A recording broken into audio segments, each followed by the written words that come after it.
조선야담 이야기 시작합니다.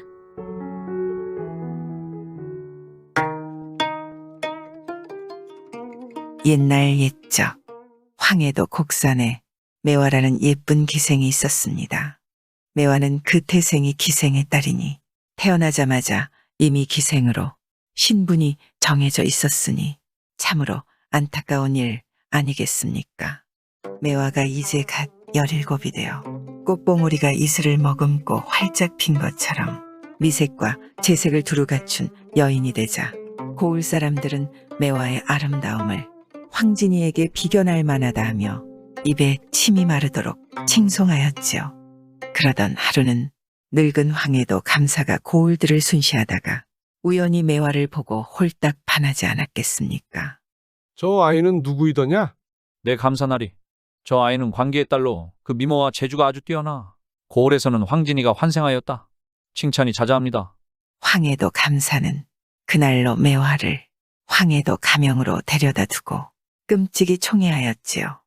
하지만 매화는 그리 행복하지 않았습니다. 태어날 때부터 기녀의 신분으로 몸을 단장하고 노래와 춤을 배워 기껏해야 높으신 분의 총애나 받으려 술이나 따르고 수발이나 드는 그 생활이 싫었지요. 그러던 중 한 젊은 관리가 곡산부사로 임명되어 황해도 감사에게 인사를 오니 황해도 감사가 술자리를 마련하였지요. 국산부사가 새로 부임해 왔으니 매화에게 일러 술상을 준비토록 하여라. 네, 분부대로 하겠습니다. 황해도 감사와 곡산부사가 방 안에서 환담하고 있는데 잠시 후 방문이 열리고 술상이 들어오더니 이내 매화가 들어와 상냥하게 인사하는데 곡산부사는 매화의 청초하고 아름다운 모습을 보고 한눈에 반하지 않았겠습니까? 매화야, 술자리에 흥을 좀 돋워야겠다. 가야금이나 한번 타보아라. 네, 감사나리. 감사의 명에 매화가 가야금을 타기 시작하는데 그 아름다운 자태에 황홀함에 취한 곡산부사는 생각했습니다. 황해도 변방에 어찌 저리도 아름다운 여인이 숨어 있었단 말인가. 내 반드시 저 여인을 내 사람으로 만들리라. 곡산부사는 그렇게 마음먹고 곡산 가명으로 돌아온 날부터 단 하루도 매화를 잊은 날이 없었습니다. 그러던 중 매화가 곡산 출신으로 그 어미가 관내에 아직도 사는 것을 알게 되었죠. 그날부터 곡산부사는 매화의 어머니 연홍을 불러다 후하게 대접하고 하인을 시켜 수시로 돈이며 비단들을 선물로 보냈습니다.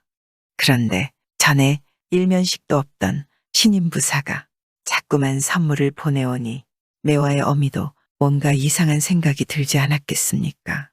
거참 이상하네. 이 늙은 기녀를 젊은 부사가 마음에 둘 일도 없을 것인데 왜 이리 돈과 선물을 자꾸 보내는 것이오? 글쎄, 나도 모르지요. 사또께서 가져다 주라니 나야 심부름만 하면 그만이지 않겠소. 거참 선물은 좋긴 한데 갈수록 찜찜하여 잠을 못 이루겠으니 뭐 잠까지 못 이루고 그러시오. 또 모르는 일 아니오? 사또의 취향이 남다르신지도. 예끼 이 사람아, 사또께서 들으시면 경을 칠 것이오. 나야 그냥 농을 한 것이지. 그까짓 거 가지고 설마 경을 치시겠소? 암튼 난 이만 가보겠소. 그러던 어느 날은 곡산부사가 매화의 어미 연홍을 가명으로 불러 맛 좋은 음식을 내주며 술까지 한 잔 따라주니 연홍이 황송하여 물었습니다. 사또, 소인같이 미천한 것을 이같이 돌보아 주시니 황송하여 도무지 몸둘 바를 모르겠습니다. 대체 무슨 연유로 제게 이리 잘 대해 주시는지 여쭙고 싶사옵니다. 그러자 곡산부사가 껄껄 웃으며 대답했지요. 자네 비록 나이는 들었으나 한때는 이름난 명기였다 들었네. 그저 함께 있으면서 적적함을 깨려고 하는 것이니 너무 염려치 마시게. 그 말에 연홍은 잠시나마 설마 곡산부사가 자기에게 마음을 두고 있나 하는 생각도 들었지만 젊은 부사가 늙은 기생을 탐내다니 어디 가당키나 한 소리이겠습니까? 그저 만나는 음식과 술만 받아먹고 집으로 돌아왔지요. 그러다 하루는 곡산부사가 또 연홍을 불러 맛 좋은 술과 값나가는 비단까지 선물로 주니 연홍이 생각하기에 이는 필시 부사가 자신에게 바라는 것이 있음을 직감하고 물었습니다. 사또께서 필시 소인을 쓸 일이 있으시오. 이같이 극진히 대해 주시는 것 같은데 어찌하여 말씀을 해주지 않으십니까? 소인이 사또께 받은 은혜 만극하여 불 속으로 뛰어들라 하신데도 사양치 않겠으니 부디 말씀 좀 해주시지요. 부사는 그제야 속마음을 터놓고 이야기했지요. 내 사실은 황해도 가명에 감사를 뵈러 갔다가 자네의 딸에게 반해 단 하루도 잊을 수 없었네. 내 매화 때문에 상사병이 들었으니 자네가 한번 내게 데려와 만나게 해준다면 죽어도 원이 없겠네. 아이고, 그야 별로 어려운 일도 아닌데 왜 진작 말씀하지 않으셨습니까? 감사의 수발을 드는 기녀를 내 어찌 함부로 데려다 만날 수 있겠는가. 그런 걱정은 마십시오. 제게 방도가 있으니 걱정하지 마시고 기다리십시오. 그래 주겠는가. 내 염려 마십시오. 연홍은 그렇게 부사를 안심시키고 집으로 돌아와 딸에게 편지를 써서 보냈습니다. 매화야, 내 이름 모를 병을 얻어 내 살 날이 얼마 남지 않은 것 같구나. 죽기 전에 피부치라고 하나 있는 내 얼굴을 한 번이라도 보고 싶구나. 그래야 죽어서라도 눈을 감겠으니 감사 어른에게 며칠 말미를 얻어 한번 내려와 주면 안 되겠니? 어머니에게 온 편지를 받아 읽은 매화는 가슴이 철렁하여 눈물을 흘리며 감사에게 사정하였습니다. 나으리, 제 어미가 병이 깊어 사경을 헤매고 있다 하옵니다. 곡산으로 가서 아프신 어머니를 뵙고 며칠 돌보아 드리고 오고 싶습니다. 그거 참 큰일이구나. 내 돈과 음식을 내어줄 테니 그것을 가지고 다녀오너라. 그래도 한 달 안에는 와야 하느니라. 네, 그리하겠습니다. 매화는 감사에게 고맙다 인사하고 그 즉시 어미가 있는 곡산으로 향했습니다. 그런데 막상 매화가 집으로 들어서니 그 어미는 쌩쌩하게 서서 매화를 맞지 않겠습니까? 어머니, 대체 이게 어찌 된 일인가요? 매화 왔니? 다 사연이 있으니 어서 들어오거라. 저녁 무렵 매화와 그 어미는 오랜만에 함께 밥을 먹으며 곡산부사 이야기를 하였습니다. 이고을 사또가 너 한번 보겠다고 이 애미를 어찌나 극진히 대해주던지 내 고마워 이리 꾀병을 부렸지 않겠니? 이 고을 사또이면 일전에 황해도 가명에 인사를 왔던 젊은 부사가 아닙니까? 그래? 너도 본 적이 있구나? 네, 자세히 뵌 적은 없으나 젊은 부사라 기억이 있습니다. 내가 자리를 마련할 터이니 한번 뵙고 오너라. 내가 보고 싶어 병이 날 정도라고 하질 않니? 감사 어른께서 이 일을 아시면 크게 경을 치실 것입니다. 걱정 말거라. 이 어미가 은밀히 자리를 마련할 터이니 그저 얼굴만 한번 보여드리고 오면 될 것이 아니냐? 매화는 처음에는 망설였지만 그 어미가 통사정을 하니 어쩔 수 없는 모양새로 이튿날 저녁 늦게 감사를 찾아뵀습니다. 매화야 왔느냐? 내 사또, 소첩같이 미천한 것을 찾으신다 하는데 어찌 감히 거절하겠나이까. 그래, 내 너를 한 번 보고 잊질 못하여 이리 병까지 얻을 정도였단다. 과분한 말씀이시옵니다. 소첩 같은 것이 어찌 나라딜하시는 사또의 마음을 흔들 수 있단 말이옵니까? 매화가 그렇게 말하면서 곡산부사를 슬쩍 보니 그 풍채가 늠름하고 장부다운 것이 늙고 못생긴 감사와 비교하니 봉황새와 까마귀이지 않겠습니까? 순간 매화는 감사보다 곡산부사가 낫다는 생각이 들었고 저도 모르게 마음이 끌려 그날부터 부사를 섬기며 낮과 밤을 함께 보내었습니다. 그러면서 매화는 곡산부사를 사모하는 마음이 생겼고 매일같이 행복한 꿈을 꾸었지요. 하지만 어느덧 매화가 황해도 가명을 떠난 지 한 달이 다 되어가자 곡산으로 오면서 감사에게 했던 약속이 떠올랐습니다. 한 달은 넘기지 말거라. 매화는 곡산부사와 함께 있고 싶었지만 어찌 부사를 따르려 감사의 명을 거절하겠습니까? 곡산부사는 하는 수 없이 짐을 싸 황해도 가명으로 돌아가려는 매화의 손을 차마 놓지 못하고 말하였지요. 이제 헤어지면 언제 다시 만나겠느냐. 잡아주지 못해 미안하구나. 그 말에 매화도 눈물 흘리며 대답했지요.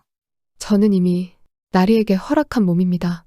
오늘은 가지만 빠져나올 방법이 있으니 조금만 기다려 주십시오. 꼭 다시 돌아와 나리를 모시겠습니다. 매화는 그렇게 말하고 곡산을 떠나왔습니다. 그리고 무거운 마음을 안고 황해도 가명으로 들어가 감사에게 문안을 여쭈었지요.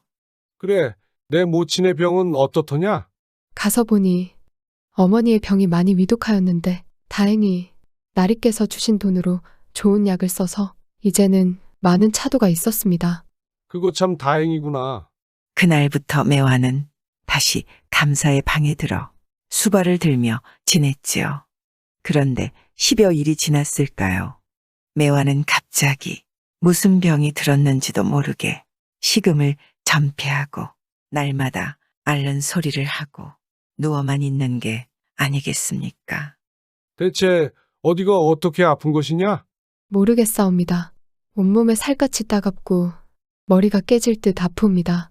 감사는 그토록 총애하는 매화가 아프다니 황해도 일대에서 내로라 하는 의원들을 불러다 병을 살피게 하였지만 그 누구도 뚜렷이 그 병을 모르니 답답할 노릇이었지요.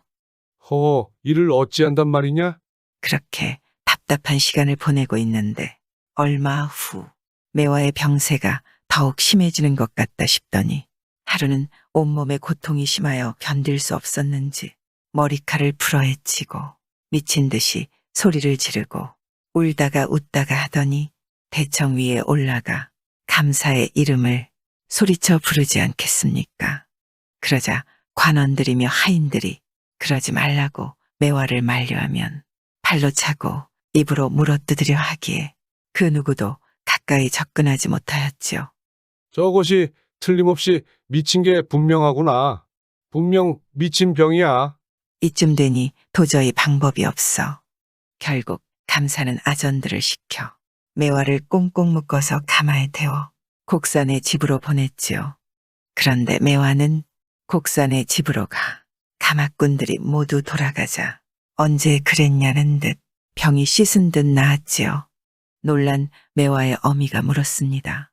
대체 어찌 된 일이더냐? 어머니, 저 또한 곡산부사를 잊지 못하여 미친 행세를 한 것입니다. 이런 몹쓸 것 그러다 감사에게 발각되면 어쩌려고? 걱정 마십시오.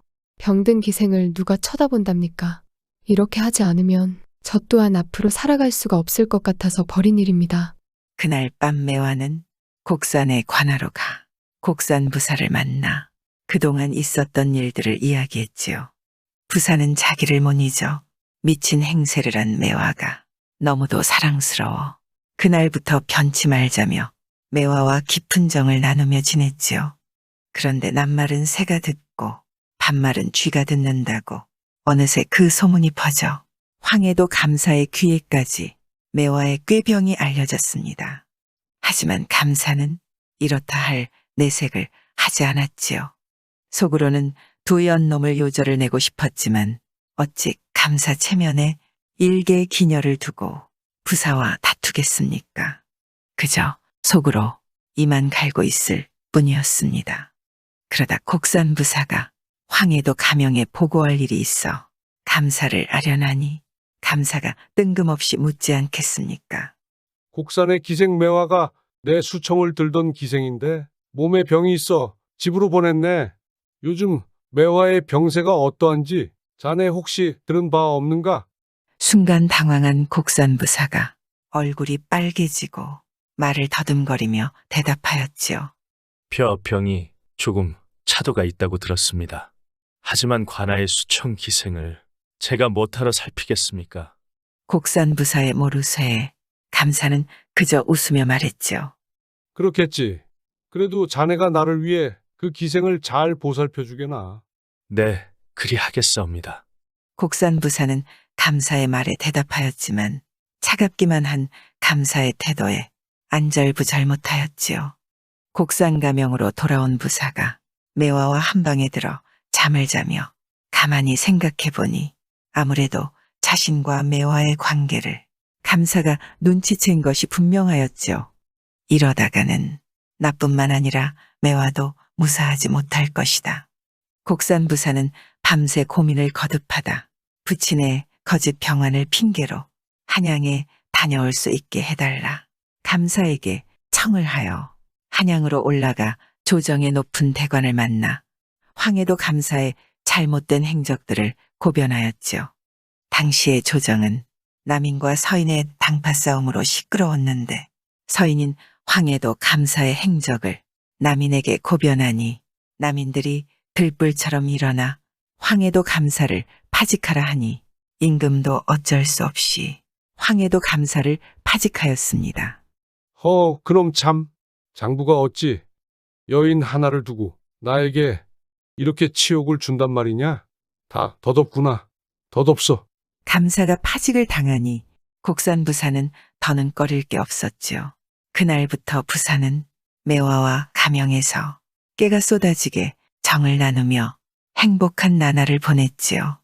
하지만 어찌 남을 밟고 두 다리 뻗고 잘 살 수 있겠습니까? 숙종 40년 조정은 남인을 몰아낸 서인이 또다시 노론과 서론으로 갈려 싸움이 끊이질 않았습니다. 곡산 부사가 임기를 마치고 매화를 데리고 집으로 가는데 군졸들이 그를 잡아다 옥에 가두지 않겠습니까? 그의 죄명은 황해도 감사를 무고한 것이었지요. 노론계의 사람들이 소론계인 곡산 부사의 뒤를 캐 공격한 것이었습니다. 곡산 부사가 죄를 얻어 죽게 생겼으니 그 처가 울면서 매화에게 말했지요. 부사께서 오늘 이 지경이 되었으니 난 이미 마음속에 결심이 서 있네. 너야 나이도 어린 기생인데 무엇 때문에 여기 있다가 화를 당하겠느냐? 그러니 너의 집으로 돌아가는 것이 좋겠다. 제가 부사님의 은혜와 사랑을 받은 지 오래되었나이다. 좋을 때는 함께 영화를 누리다가 지금 이런 일을 당하였다고 그 은혜를 저버리고 집으로 가란 말이옵니까? 죽어도 그렇게는 못하겠나이다. 매화는 흐느껴 울었습니다. 며칠 후 부사는 의금부에서 장을 맞다가 죽었죠. 그 소식을 전해들은 부사의 처는 목을 메고 매화는 죽은 부사와 그의 아내의 장례를 치렀습니다. 참 덧없습니다. 어찌 이리 허망하게 가신단 말입니까? 구독과 좋아요와 함께 오늘도 좋은 날 되세요.